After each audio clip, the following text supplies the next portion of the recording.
আচ্ছা, দেখো এবার। আচ্ছা, তোমরা আসছো আশা করতেছি। এখন দেখো, এটা হচ্ছে 32 নাম্বার পেজের ম্যাথ ম্যাথ গুলো। হ্যাঁ, এখানে আমি সলিউশন করে দেবো আজকে। এখানে পাজলের ম্যাথ আছে 32 পৃষ্ঠায়, তাই তো? এখন এখানে যে পিকচার দুইটা দেখতেছো, এখানে হচ্ছে একটা হচ্ছে রেড কালার সহ আছে, আর একটা রেড কালার ছাড়া আছে, তাই তো? এখন রেড কালার যেটা, সেটাতে বোঝাচ্ছে হচ্ছে টাইলস এর সংখ্যাটা। ওকে।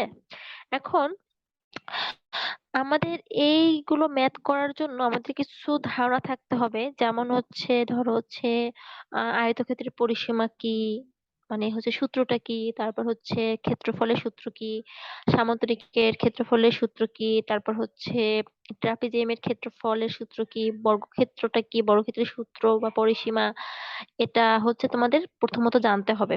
হ্যাঁ। এখন আমাদের দেখো পিকচারটাতে আমরা দেখতে পাচ্ছি কি, দেখো এখানে হচ্ছে দুটো অপশন আছে, দেখতেছো? আচ্ছা, এটা হচ্ছে এইখানে একটা অপশন, এখানে একটা। ওকে। এখন আমাদের হচ্ছে আহ দেখো, এখানে হচ্ছে এই যেটা আছে, ওকে, এইটা একটা হচ্ছে শ্রেণীকক্ষ। দেখতেছো? এটা শ্রেণীকক্ষ।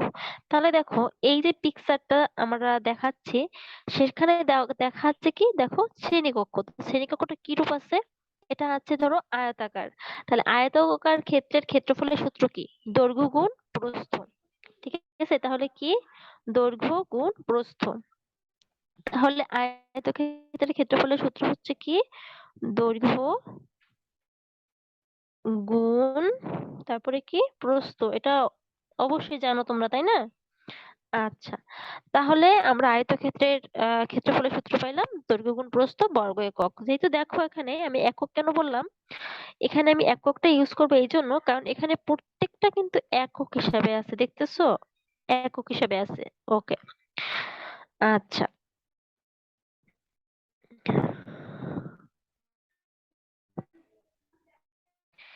এখন আমাদের যেটা করতে হবে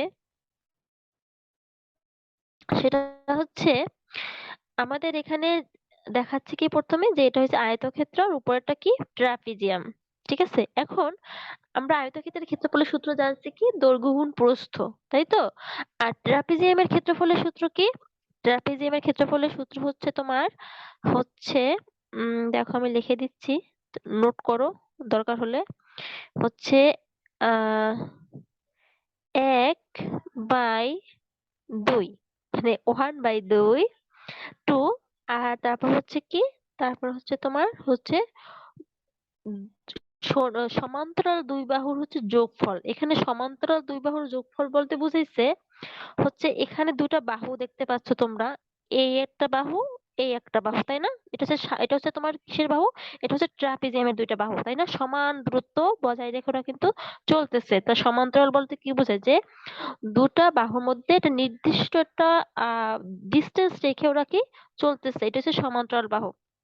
তো সেই সমান্তরাল বাহুর যোগফল, ধরো আমি এই নিচে যেটা আছে বাহুটা, এটার মান ধরলাম এ, আর এইটা হচ্ছে বি। তা না হয় এটা মনে রাখতে পারো যে এখানে যে দুই বাহু থাকবে, সেই দুই বাহুর যোগফল বের করব। ধরো এখানে যে বাহুটা থাকবে, ধরো এটা বাহু ওয়ান, সাপোজ। হ্যাঁ, বাহু ওয়ান, আর একটা কি, বাহু টু, বাহু টু। ওকে। এটার সাথে কি গুণ হবে? এটার সাথে গুণ এইচ। আচ্ছা, এখন এই এইচটা কি? দেখো, এই এইচটা হলো, এই এইচটা কি দেখো, এই এইচটা হচ্ছে উচ্চতা। ওকে, এই এইচটা কি হচ্ছে? উচ্চতা। উচ্চতা মানে হাইট। উচ্চতা মানে কি? হাইট। এই জন্য আমি লিখছি কি, দেখো আমি আবার লিখতেছি এটা, যে 1/2, তারপরে ব্র্যাকেট, তারপর হচ্ছে দুই বাহুর যোগফল, দুই বাহুর কি যোগফল, দুই বাহুর কি যোগফল। আচ্ছা, দুই বাহুর যোগফল, তারপরে ইন্টু কি, ইন্টু হচ্ছে উচ্চতা, ইন্টু কি, উচ্চতা। ঠিক আছে? আমি ভিডিওর শেষে অঙ্কটা করে আমি তোমাদের স্ক্রিন শেয়ার করব, দেখে নেবা। হ্যাঁ। আচ্ছা, তাহলে আমি পেলাম কি, এটা ট্রাপিজিয়ামের ক্ষেত্রফল। এখন দেখো, আমি ট্রাপিজিয়ামের ক্ষেত্রফলটা একটু পরে আমি সেটা ইউজ করব। আগে যেটা করব সেটা হচ্ছে কি, আমি আয়তকার ক্ষেত্রের ক্ষেত্রফলটা ইউজ করব। কেন ইউজ করব সেটা এখন দেখাচ্ছি। সেটা হচ্ছে, দেখো এখানে কি বলছে ক নম্বরে, যে শ্রেণীকক্ষের ছবিটি পূরণ করতে কতটি টাইলস প্রয়োজন হয়েছে। এই যে শ্রেণীকক্ষটা, হ্যাঁ, এই শ্রেণীকক্ষটা পূরণ করতে তোমার কতটি টাইলস প্রয়োজন হয়েছে। এখন দেখো, এই টাইলসের সংখ্যা আমরা কিভাবে বের করব। আচ্ছা, তার আগে দেখো এই টাইলসটা আসলে কি আকৃতির। এই টাইলসটা হচ্ছে তোমার বর্গাকৃতির। এখন বর্গক্ষেত্রের ক্ষেত্রফলের সূত্র কি? বর্গক্ষেত্রের ক্ষেত্রফলের সূত্র হচ্ছে বাহু গুণ বাহু। ওকে, তাহলে কি, বাহু গুণ বাহু সমান সমান কি, বাহু স্কয়ার। অর্থাৎ কি, বর্গক্ষেত্রের ক্ষেত্রফলের সূত্র হচ্ছে বাহু স্কয়ার, অর্থাৎ বাহু গুণ বাহু। আচ্ছা, এখন দেখো, আমরা যখন শ্রেণীকক্ষের যেখানে প্রশ্ন আছে যে শ্রেণীকক্ষের ছবিটি পূরণ করতে কতটি টাইলস প্রয়োজন, সেক্ষেত্রে আমি যেটা করব সেটা হচ্ছে, প্রথমে হচ্ছে এই শ্রেণীকক্ষের আমি ক্ষেত্রফল বের করব।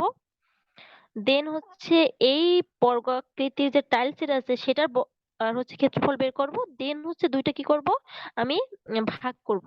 হ্যাঁ, ভাগ করার পর যে সংখ্যাটা আসবে সেটাই হচ্ছে কি, তোমার হচ্ছে টাইলসের সংখ্যা। আচ্ছা, এবার দেখো, আমি সেটা করছি, তুমি একটু দেখো।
আচ্ছা, তো আমরা এখানে কি নিলাম, প্রথম হচ্ছে দৈর্ঘ্যটা নিলাম শ্রেণীকক্ষে, তারপরে কি নিলাম, আমাদের প্রস্থটা নিলাম।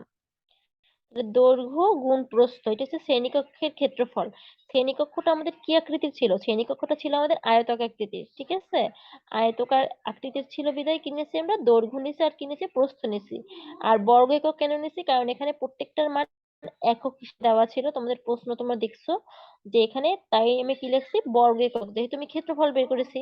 আচ্ছা, তাহলে তিন দুগুণে কত, ছয়। আর এখানে কয়টা শূন্য আছে, একটা শূন্য আর একটা শূন্য, তাহলে কয়টা শূন্য আছে, দুইটা শূন্য।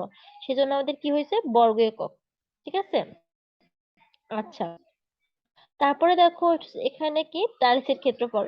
টাইলসটা আমি আগেই বলছি যে টাইলসটা কি আকৃতির ছিল, টাইলসটা ছিল একটা বর্গাকৃতির।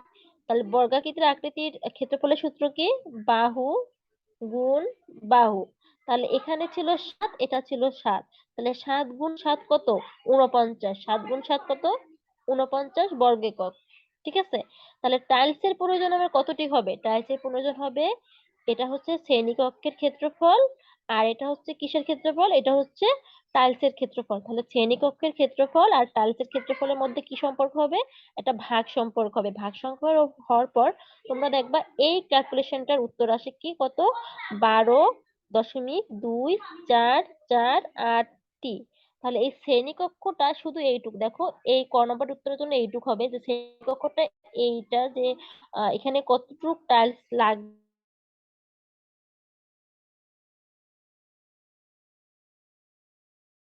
আচ্ছা,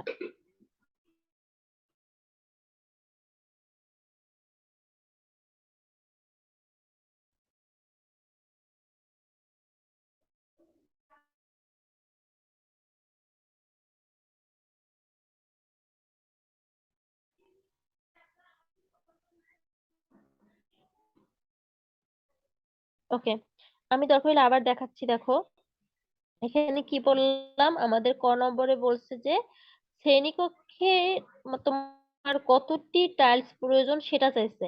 তো আমি শুধু শ্রেণীকক্ষটার দিক তাকাচ্ছি, যে শ্রেণীকক্ষের এখানে নিচের বাহু একটা দেখো, এখানে দেওয়া ছিল হচ্ছে 30 একক, আর হচ্ছে প্রস্থ ছিল কত, আহ, যেহেতু এটা কি আকৃতির, আয়তকাকৃতির, সেটা ক্ষেত্রফলের সূত্র কি হচ্ছে দৈর্ঘ্য গুণ প্রস্থ। ঠিক আছে, শ্রেণীকক্ষের ক্ষেত্রফল সমান 600 বর্গ একক। তো টাইলস লাল যেটা কালারের ছাদ মানে হচ্ছে দৈর্ঘ্য 7, প্রস্থ বর্গক্ষেত্রের ক্ষেত্রফল বাহুটা এখানে মাসে সেটা কত, 9 মানে হচ্ছে 49। তাহলে টাইলসের প্রয়োজন কত, আর টাইলসের ক্ষেত্রফল দেখো যত থাকবে আমাদের টাইলস। ঠিক আছে, এটা হচ্ছে টাইলসের সংখ্যা, মানে শ্রেণীকক্ষটা ভাগ করতে তোমার কতটুকু টাইলস লাগবে, আরো 0.244। তাহলে আজকে এই পর্যন্ত থাক হচ্ছে, এটা বুঝো ভালোভাবে।